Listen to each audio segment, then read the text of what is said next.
You don't have to be a resident of the nonprofit commons to join in on these activities, but uh, but to get involved. But we welcome anyone who wishes to join as our partners, collaborators, and supporters. And if you are part of a nonprofit group or entity, please join us also as well if you're interested in the office space. So now I'll jump into the bios. These are some pretty amazing people here. So we'll sort of start off with Buffy. Buffy Bai, who's is in real life Buffy Beale in Second Life, is an avid supporter of nonprofits in Second Life as a member of the management and mentor teams at the Nonprofit Commons since 2007, and believes virtual worlds will connect us to the future in ways that we can only imagine now. She manages the Bridges for Women virtual office in Nonprofit Commons as a longtime volunteer in real life for this gutsy nonprofit on the board of directors as their technology advisor. She's also the training director and ace flyer for the Zero G Sky Dancers, a Second Life performing arts troupe often compared to Cirque du Soleil.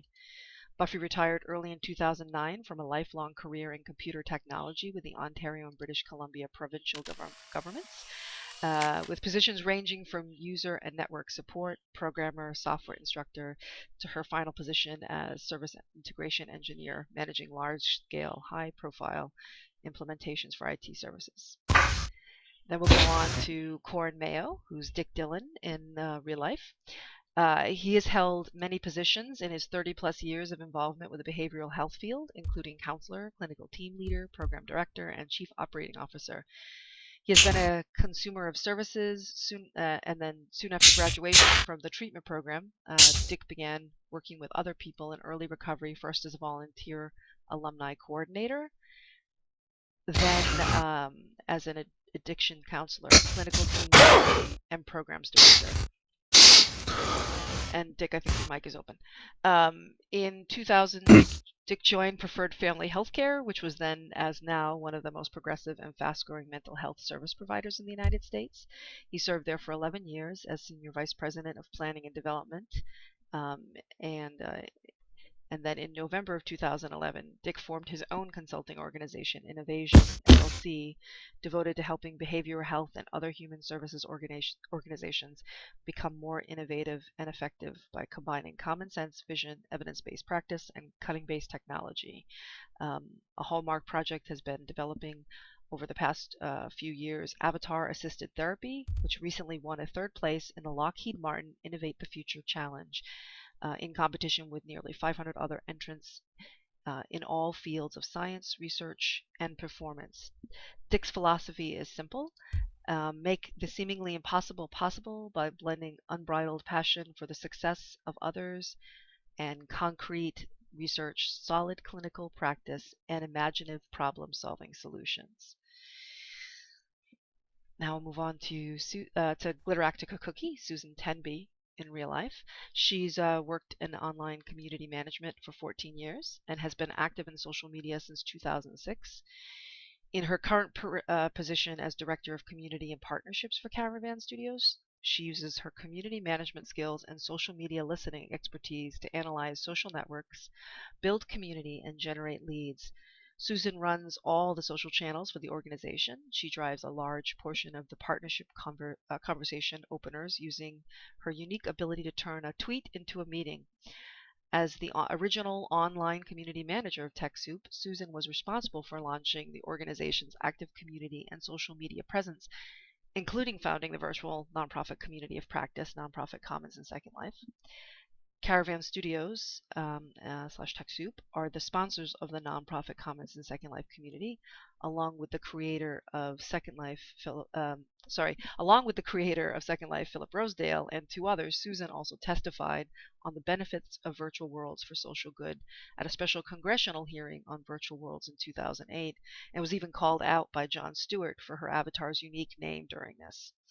Susan also runs the largest and longest running meetup for online community and social media professionals, the San Francisco Online Community Meetup, with an active and engaged membership of over 1,700 community managers. And also on the couch, Renee Amico Brock Richmond, who's Zinnia Zauber in Second Life. is an artist, instructor, and superhero, empowering people to be their best virtual and tangible self by advancing excellence, exceptional pursuits, and individualism through creative expression and encouraging instruction with inspired results. Renee has actively taught fine art and digital media for over 20 years and is the Multimedia Communications Program Coordinator at Peninsula College. Her company, Unique as You, specializes in color perception, intention, and utilization to create motivating, engaging experiences with innovative identity development, marketing, social media events, and immersive environments for businesses, nonprofits, educational institutions, organizations, and communities. She's been teaching virtual world use since 2008 with the University of Washington Peninsula College, and has presented at many places, including Federal Consortium of Virtual Worlds, and Rockcliffe recently NMC and other places. She's earned her Bachelor's of Science in Art at Lewis and Clark College and her Master's of Fine Art and Visual Art at Vermont College at Norwich University, and she graduated from the first pioneering class of the University of Washington Certificate in Virtual Worlds program in 2009. And now I think she's in the midst of starting her PhD with the University of Western England in regards to virtual worlds education. Renee only uses her superpowers for good, is her thing. And then lastly, me. I am the online community manager for Techsoup Global's nonprofit Commons and Second Life community. In addition, I do creative direction for the Vesuvius Group, which is a collaborative studio here in Second Life, specializing in developing online immersive virtual and social environments for education and community building. I'm also co-founder of the nonprofit Avicon Incorporated, which is dedicated to promoting enhancement and development of the metaverse, virtual worlds, augmented reality, and 3D immersive spaces.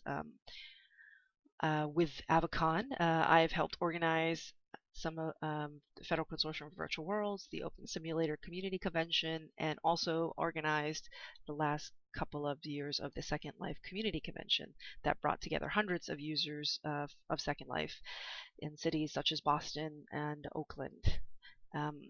I'm also a graduate, 2012 graduate of the Singularity University Graduate Studies program, focused on applying futurist technologies to addressing global grand challenges. Previously, I was also a digital media producer for the online leadership program at the educational nonprofit Global Kids, where I produced digital media learning content for the web. And in the former Teen Second Life, I also did a lot of machinima projects, Miss Reality events, and Second Life social, and also helped create the social Second Life social issue game Consent. And I've been in Second Life since 2005, and I've used it as a medium for networking, marketing, and creating art, as well as organizing numerous charity and social good online events, including the virtual Haiti relief campaign, which I had help with some of the people on the couch too, where we worked on fundraising for Haiti relief here in Second Life and helped raise awareness on $10,000 in microtransactions here. So that's all of us. I know that's a mouthful. So I wanted to, from there, hopefully start this off where we can get, now that we've introduced ourselves, it'd be great to kind of dive into some of the history. And I obviously I know that Glitteractica Cookie has been involved since the beginning. She helped found. You're not unmuted.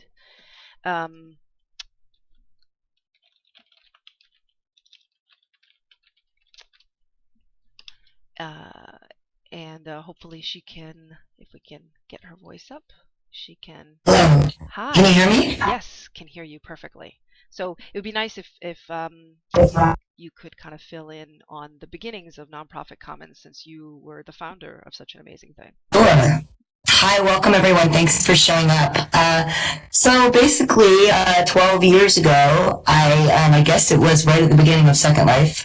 If this is the 12th birthday, I guess it was probably 11 and a half years ago. I was called in to participate in a focus group by Linden Lab in San Francisco, just because I'm a community manager and have been an online community manager for many, many years. So they called me in and said, we have this new product. What do you think? And it was Second Life, and they tested it, and I drove around an avatar around, and I kind of walked to different locations, and I asked them, what about nonprofits? And they were like, well, what do you mean? I said, is there like sub-community within this community for nonprofits? And they said, well, not that we know of.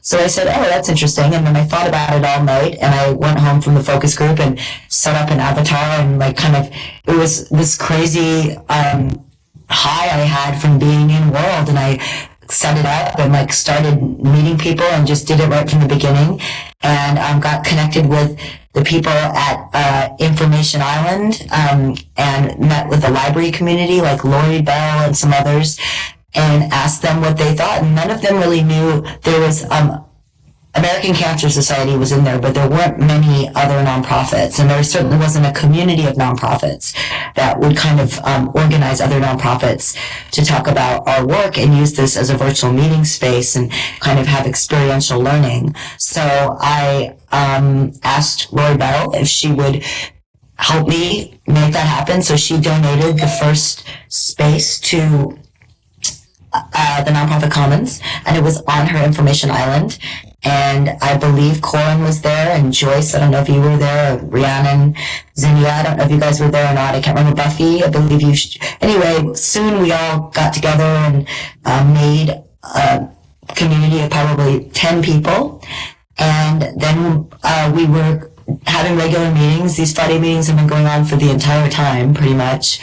And we chose this 8:30 a.m. so that it would be okay for the East Coast people, but it's early for the West Coast people.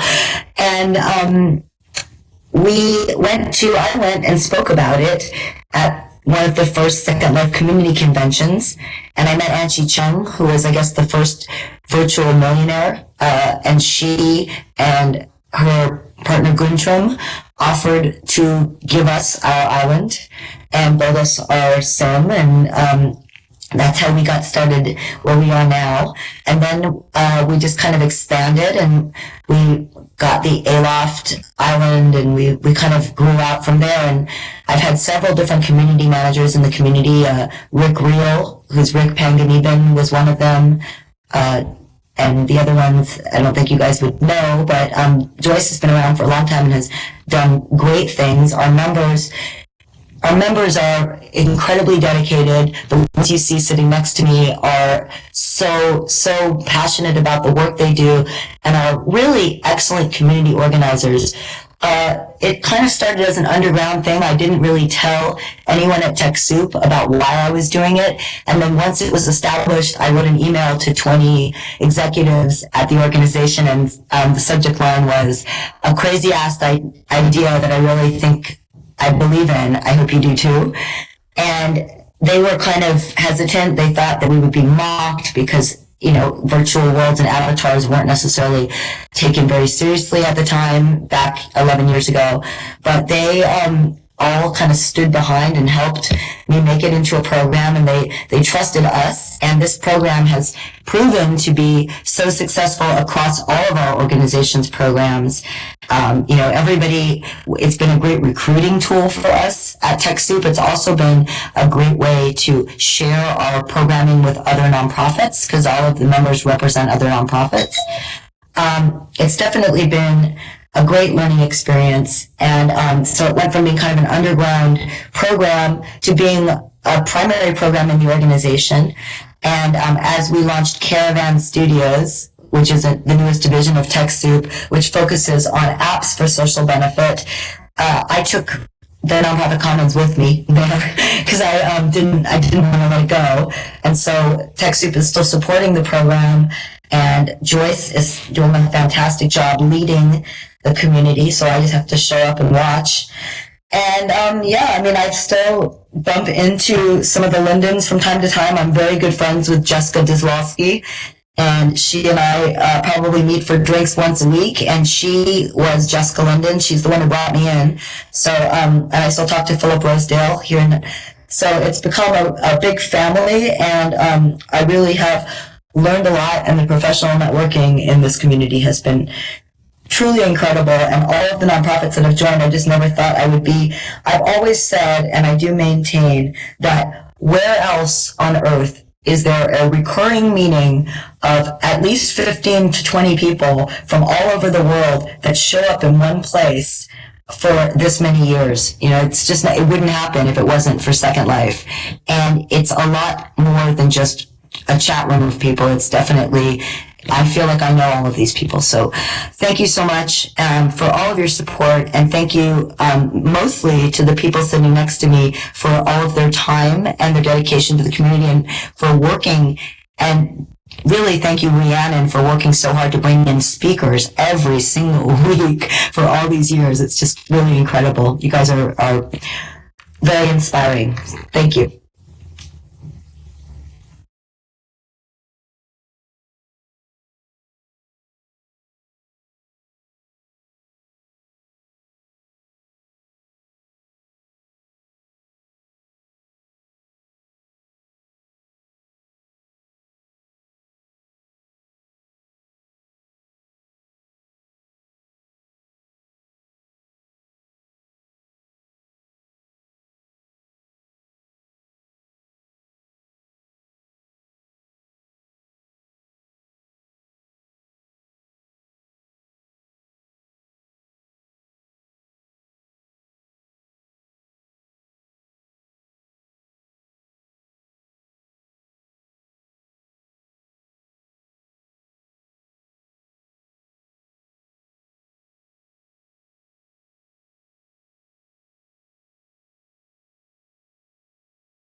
Hi. Well, I was at a Yahoo time capsule. I think I was about a week old, and I ran into someone who had Techsoup in their group.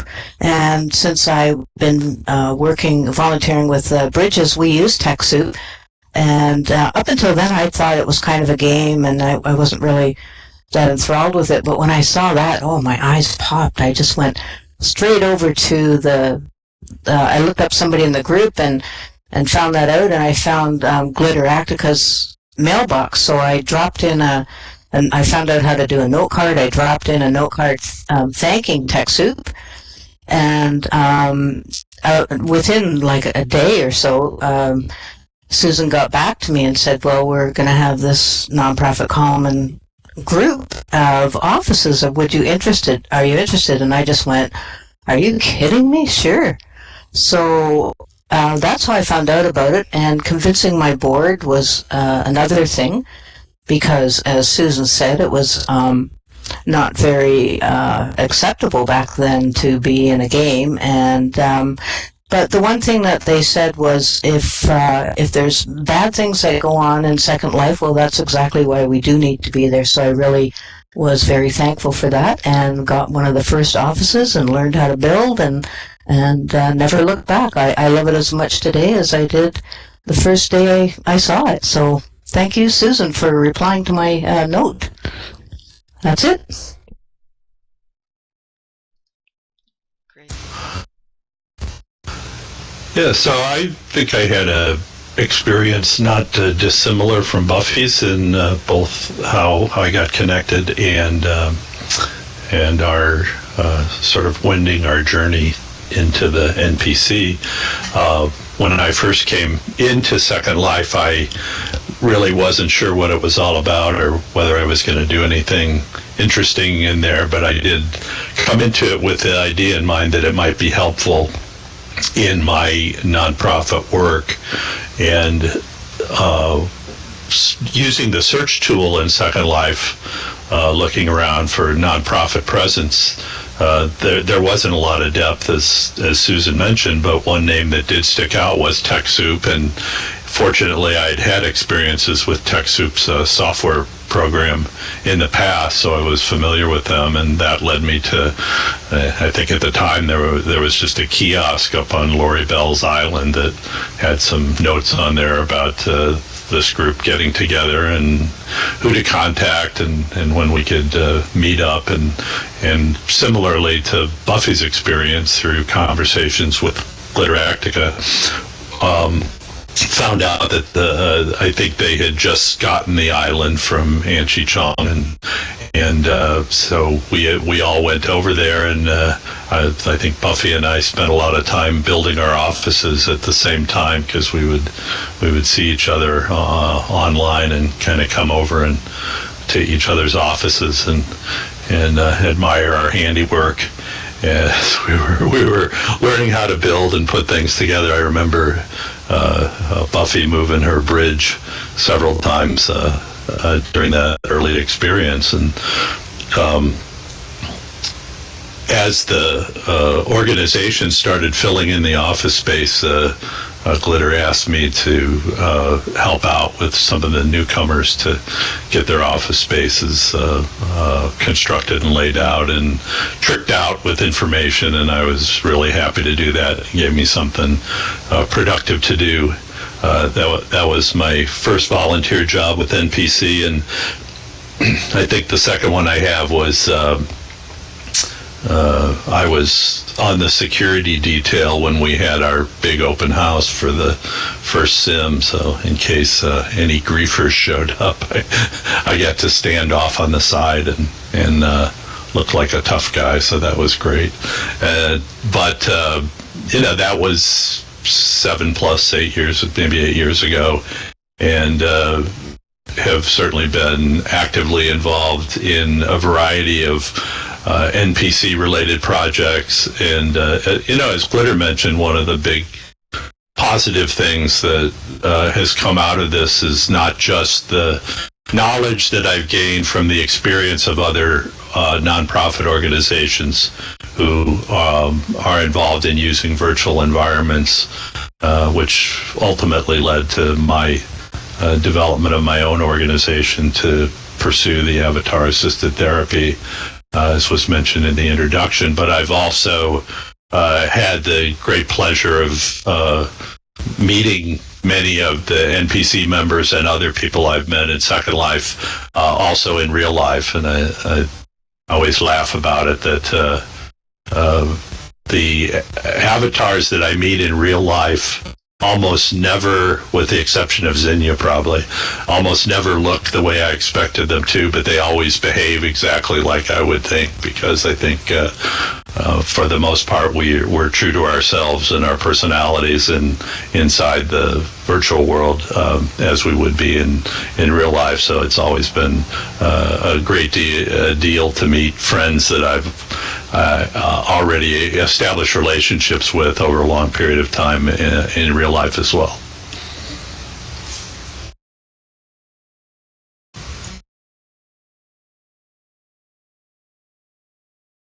Sydney, I don't know if you want to jump in. Hey, thank you.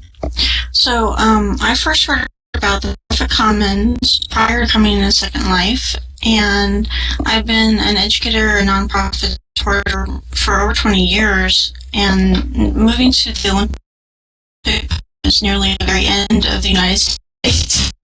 I wanted to be able to have access to people through means on a computer, and there was an article about the nonprofit commons my father shared with me, and I'm like, that's what I need. That's what I need. So the moment we finally got cable, fast enough connection, internet, then I signed up for Life and the nonprofit commons. And as Karan had mentioned, couldn't show up for the meeting until I have my nice little haircut and my eyeshadow, so I could be my true self while I was there. And when I arrived, I was greeted and welcomed and encouraged to participate more actively. And I know Buffy inviting me to Wharf Rats, and that gave me an opportunity to find, friends that I've had for over 7 years now in Second Life. And it also gave me the opportunity to utilize my producing events and inclusion and building communities. And as an educator, I've been able to also use Profit Commons to bring in other educators and my students to a welcome environment where we are professionals and we have a lot of passion in what we do. I've been able to produce a number of events with a great team, and I think that's the other thing that I got from joining the Nonprofit Commons is to actually work with people who go up and do what they say, which has increased my standards as a nonprofit supporter, as well as that it's made it much easier for me to stop being a committee of one, because finally I found some peeps that are there and support me. And I'm happy that I've had the opportunity to Nonprofit Commons and members.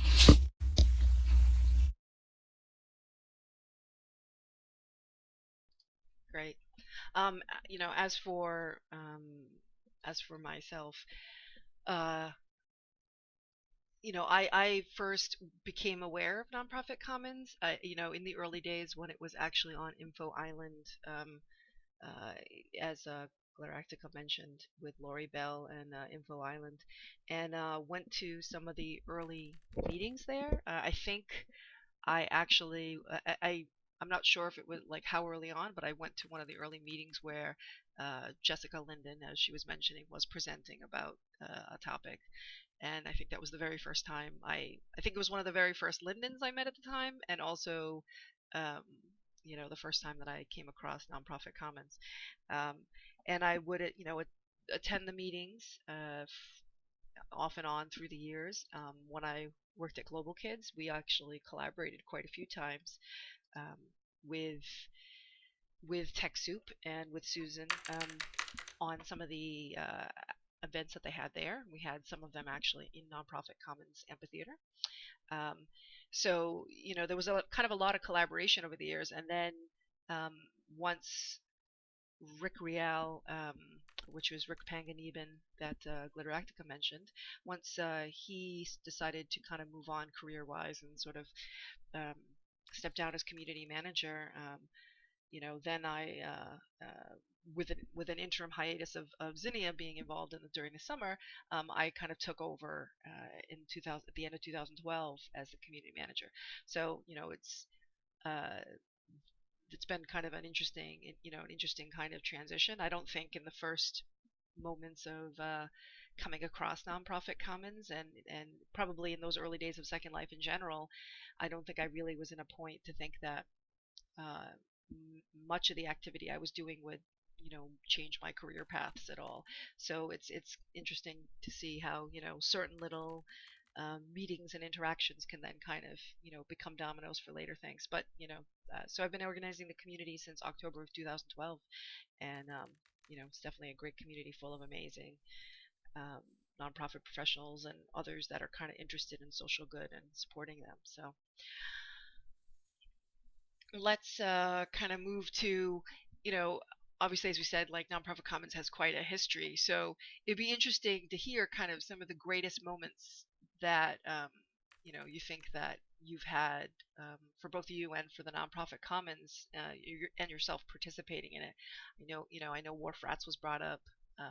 So maybe we can kind of start with Corin, because I know that like that was sort of an early kind of event from early on, and had been pretty much running straight through till just recently. So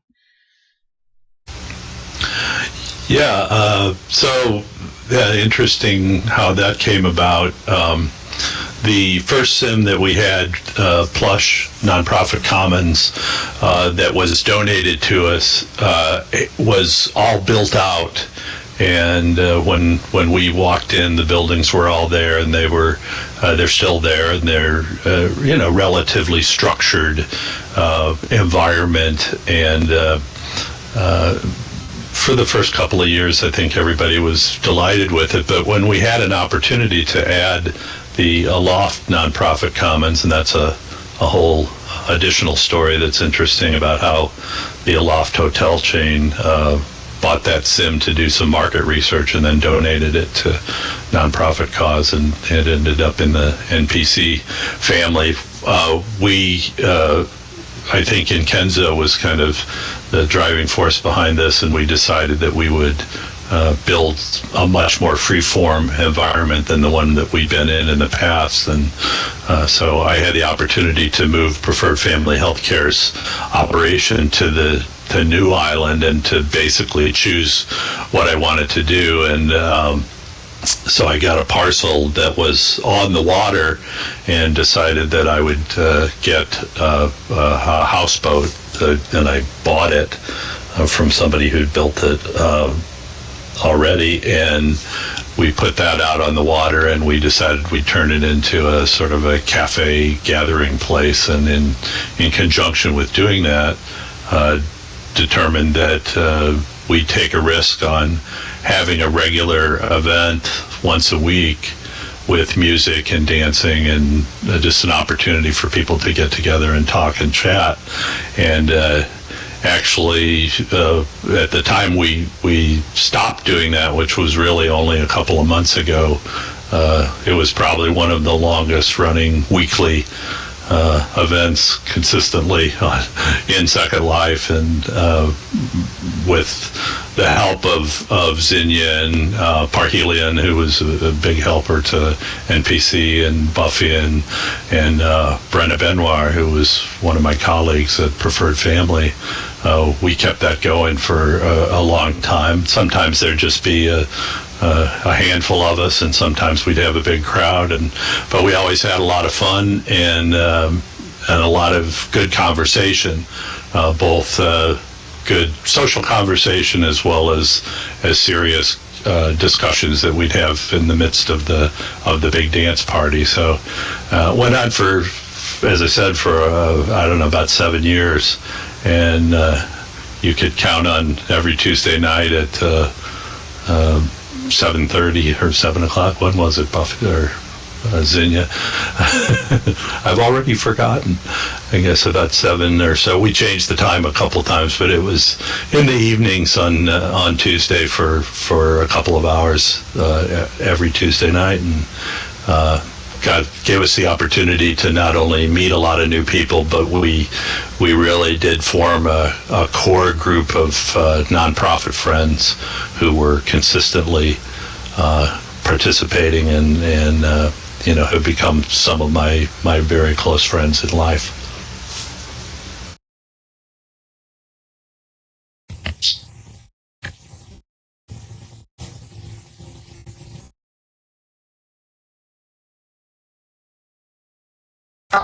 Yeah, can you hear me?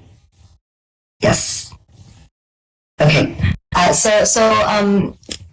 The most significant memory I have of what happened during, and I mean, I don't want to talk about the nonprofit commons like it's in the past because we're still in it, but for me, kind of the most exciting memory that really was career changing as well as it was pretty life altering, was the congressional testimony. I mean, I never thought I would have an opportunity to testify before Congress in Washington, D.C.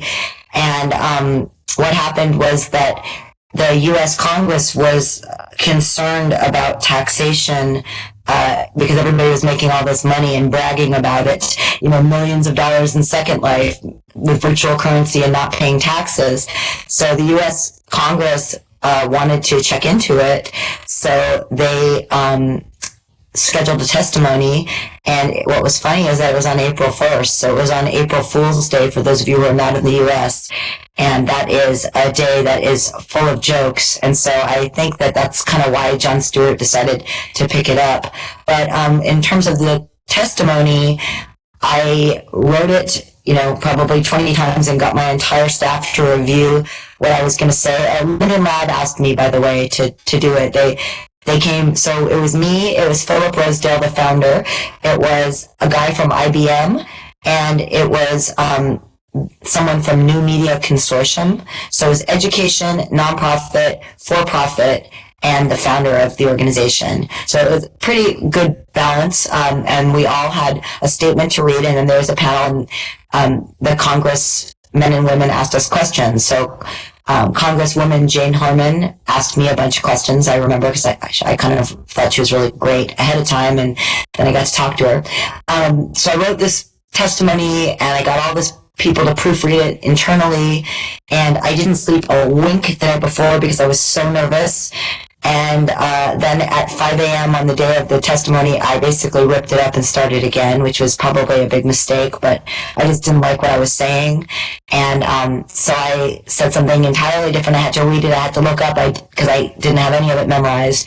I thought I did kind of a crappy job. But at the end, at the very, very end, I wanted to kind of get in my personality, and I wanted to have a little bit of fun with it. So I looked right in the camera and I said, and my avatar name is Galactica Cookie, and I winked, and that ended up getting pulled by Jon Stewart, and it was on The Daily Show, and he did this whole segment on me and my avatar, and he wanted that name, and it was, which I didn't notice. I was the only person on earth who didn't watch that show, because all of a sudden I had my 15 minutes of fame, and people from my childhood were writing me and emailing me and calling me, and it was crazy. People were calling, because my phone number was listed, and people were calling me and saying, I saw you on Jon Stewart, and it was a big deal. And so that, that whole thing happened. That was, it was great publicity for Techsoup. It was great publicity for the nonprofit Commons.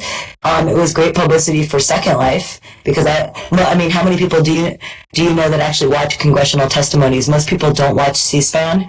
So, it was a good amplification of the entire testimony, and I guess all the people who were concerned about taxation put their fears to rest and went on with their lives, because people are still making money, maybe not that much in Second Life, but we never were at the Nonprofit Commons, so I wasn't worried about that. But anyway, that for me was the most significant memory. And a lot of people that I've met, I'm surprised at different conferences and job interviews, have actually, not me interviewing, by the way, people I've interviewed to work have found that information because of the Jon Stewart call out, and just that we were mentioned and we were in Congress. So that for me was the biggest memory. That's great. Yeah, no, I remember, and Corin just took it off, but he had on the little mask that we made. We actually I remember the follow-up video that the community made as a whole in response to Jon Stewart, and posted even about how, that we were this, community of avatars doing, good things that were real. But, yeah, so that was great. So I don't know if Zinnia or Buffy, if one of you have kind of like what your favorite story was, I have two. Great. So the first one is that I had the opportunity to go to the Second Life Community Conference when it was in San Francisco. So I think that was in 2009. And we had scheduled a number of panels and lectures based on the folks in the nonprofits. And it was amazing to enter the museum, the conference, and have people running up to me yelling, Zinnia, Zinnia! And I had never met these people before, but we were very, very close best friends in Second Life. And to have that, initial, we are friends, but we have never met. And to do that conference with a group of people that, again, I trusted and that I knew they had my back was amazing. And it showed what an impact and what a connection happens in a virtual world. And being able to meet so many of my friends, including 3 of you here at that time, really solidified our partnerships and friendships as well. The second one is that when we did a fundraiser for the Haitian earthquake, that we came together as a community to do fundraising. And again, this was an opportunity to work with people internationally to support a community that needed us, that we didn't, have a direct connection necessarily with. Some people did, but we all came together to do a fundraising event, and to have teams and committees and to pull it all together. And to be able to celebrate and dance while supporting others. Those are the two things that I think about that were most important things when it comes to working with the nonprofits and working with these folks. Sure, I have one too. I think about 4 years ago now, 5 members of the nonprofit Commons, we all got together to form a group called Transitions. And I think that was really important for me to see the potential of collaboration. Our idea was that we would create a mashup of services for homeless people to access from libraries. And it didn't, we weren't able to get the funding, so it didn't go, but it really hit home to me how we can do real world change at the nonprofit Commons. And I think that was one of my highlights. The second one was the day that I realized I actually love these people at the nonprofit Commons, these cartoons that I look forward to the meetings, and it just kind of hit me one day, like, I really love these people. I just can't wait to get to the meetings and talk to them and have fun, and that's been a highlight that's continued to this day when I meet people that I connect with. So, yeah, that's it.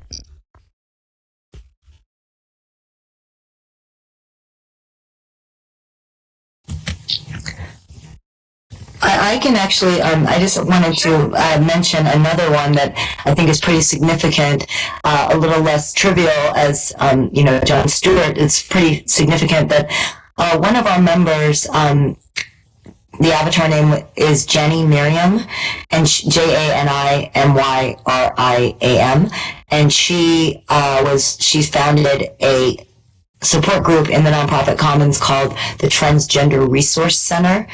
And she realized through that journey that she was not male. She was William Wise, and she became Rebecca Wise. And she's actually a very, very good friend of mine. She's one of my best friends now. She lives in San Francisco. She came from, excuse me, the New Scientist magazine did a whole cover story and feature piece on her, because it's kind of the first of its kind where somebody decided to transition their gender because of their experience in a virtual world, living in the other gender. So he was a man, and was living as William Wise, came into Second Life, started experimenting with what his true identity was, as she became Jani Miriam, and then she became Jani Wise. And then she became Rebecca Wise, and she is now fully transitioned and in San Francisco, very happy, and definitely attributes the experience of, she started the Transgender Resource Center, which was not just a resource center for other people in transition, gender transition, but also resources on gender reassignment surgery, on therapy relating. So for anyone who's interested in and had a lot of gender questioning, she was there, and she was there for hours and hours a day, and she became like this almost full-time volunteer there. And then we ended up hiring her at Techsoup because she was so great, and now she's the VP of engineering at some startup in the Bay Area, and she's a very good friend of mine. But anyway, I think that story is pretty inspiring, that this platform enabled her to see her true identity. Great. Yeah, I remember, when she was active in the community. For myself, like some of these things, like, I kind of took part in, Buffy mentioned transitions, I kind of helped and took part in that. And Zinnia mentioned virtual Haiti relief, which actually that's the link to it.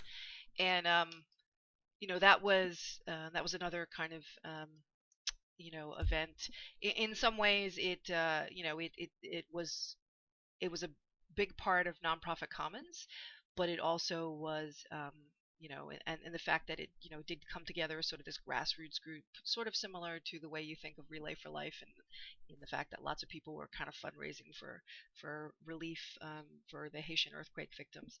But it was a bigger thing that grew much beyond nonprofit commons, and was one of the folks that was organizing that, and we had groups from all over. I would get IMs and messages from folks like people who had like location sims, like or role play themed sims. I met IMs that when you think about how we're often here, those of us here for nonprofit commons are part of kind of serious social good stuff that we're focusing in on, but there's these human connector points that I think these events hit. And I get IMs from folks that like, hey, I'm the head of the Star Trek role play group here in Second Life, and we want to help raise funds. And how and how it doesn't like, I think it's speaks to the power of this space that even if we're categorizing ourselves as one type of group or another type of group, there's these issues, often these kind of social good issues that cut across all of Second Life and all of the groups. And that to me was always amazing, that things like that. And it's evident too in Relay for Life, which they'll be presenting tomorrow, so you get to hear more about that in depth. But I think that's always been an amazing thing about the work that's gone on nonprofit commons, and how all that sort of social good philanthropic soul transcends into Second Life in general. So that's been great for that. The thing that the next question that I wanted to bring up is, and this is probably for this is probably for the mentor folks, though, if the mentors, if Glitter, you have thoughts too, like many of you are not only members, obviously, of nonprofit commons, but you've been mentors like throughout practically the entirety of the group, and organizers within the community. So in what way do you feel that the nonprofits community has led led the way in both kind of promoting and spotlighting what the individual and significant contributions to like nonprofits in this virtual space? Because I know that especially Corin, Buffy, Zinnia, you have organized some amazing things. So it would be great to hear about that. Yeah, I wanted to speak to that too, because certainly in addition to the many big events that we talked about, the mentoring aspect of nonprofit commons and the Friday NPC meetings that have been going on from the very beginning are I think such a critical part of what makes nonprofit commons a tremendous asset for any nonprofit organization. The ability for people from all around the world, representing just an incredible variety of nonprofit organizations, to meet with each other weekly at essentially little or no cost. We don't have to travel, and we don't have to rent an office, and everything's provided for us as an environment for when we can all get together and share our skills and abilities and our successes and failures. And oftentimes we talk at our NPC meetings about how you can use Second Life and you can use virtual worlds to further your nonprofit mission, but we talk way beyond that as well, and talk about fundraising. We talk about using other kinds of digital tools, and we just talk about some of the real life challenges that every nonprofit faces in trying to stay alive, stay vibrant, get connected with their communities, find the people that they want to help, deliver services of any type, or again, further a mission if it's a educational or institution or something like that. So I think that mentoring capability and feature of the nonprofit commons in the end is more important to me than even the big events that we can reminisce about, because it's a weekly opportunity to meet with other professionals and to learn, and occasionally even impart a little bit of wisdom.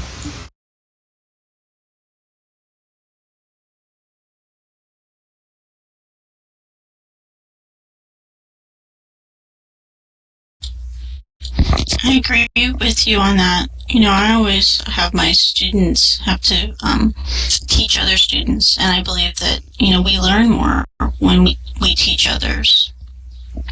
And, you're right. Having a consistent meeting on these Friday mornings, which, I get to attend in my pajamas and and have my coffee and breakfast, is something that I look forward to, every Friday. It is my standing meeting that only a few things will interrupt. And at those meetings, we do have that opportunity to learn from each other, to give each other, encouragement and new ideas. It's not easy to work in nonprofits. It's not easy being an educator. And also in my case, it's not easy to be an artist, where people don't necessarily understand all the work that happens in order to produce something amazing. And being a mentor gives an opportunity to support others so that they can further their causes and their interests. And I think in turn it allows them to and encourage others. So we're just a small pebble that gets thrown into the pond, and those ripples go further and beyond than what we ever understand.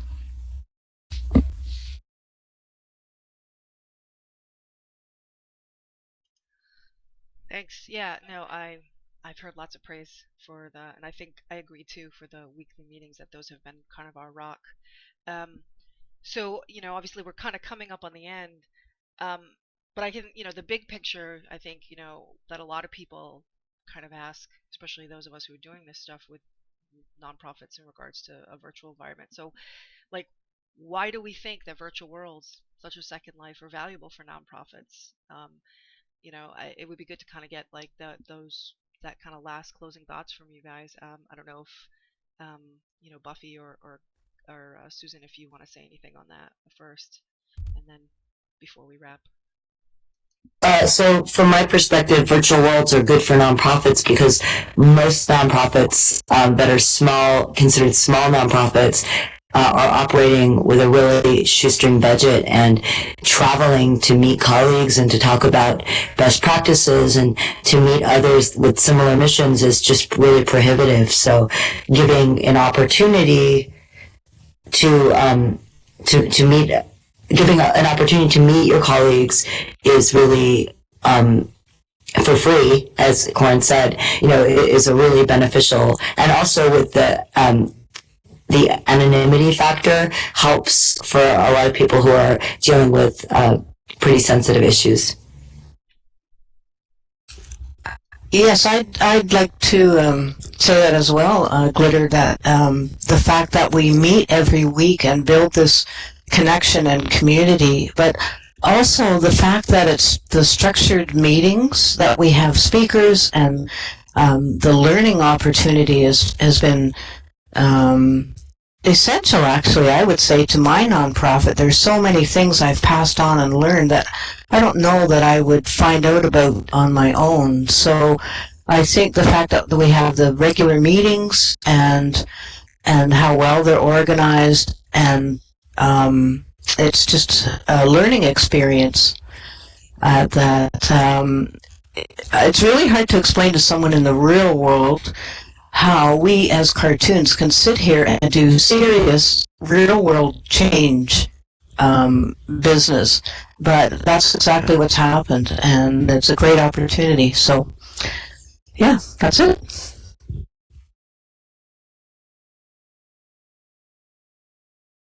Wonderful. Yeah. My my kind of littlest point about, I mean, obviously I think the work that we've been able to do, that the nonprofits within our nonprofit commons have been able to do and kind of come together, it has been amazing. And I think, my biggest short story of like, whenever folks kind of doubt the power of, say, a virtual environment like this for anything serious, I remember at an in-world conference that Linden Lab, actually, John Lester, Pathfinder Linden, had kind of organized many years ago when he was at Linden.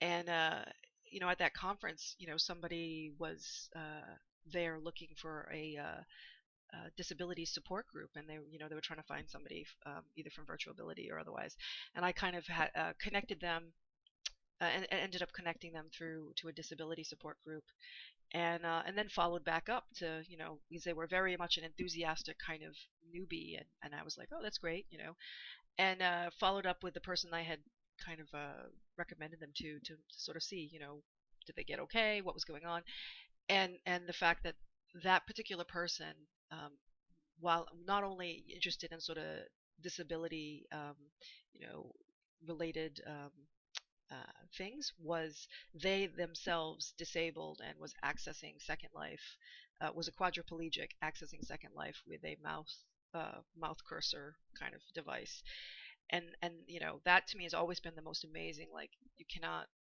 how can you compete with that fact that this technology kind of, besides the wonderful work that we all do, that it also even enables people to be able to do things that the real world, for folks like that, does not allow them to. So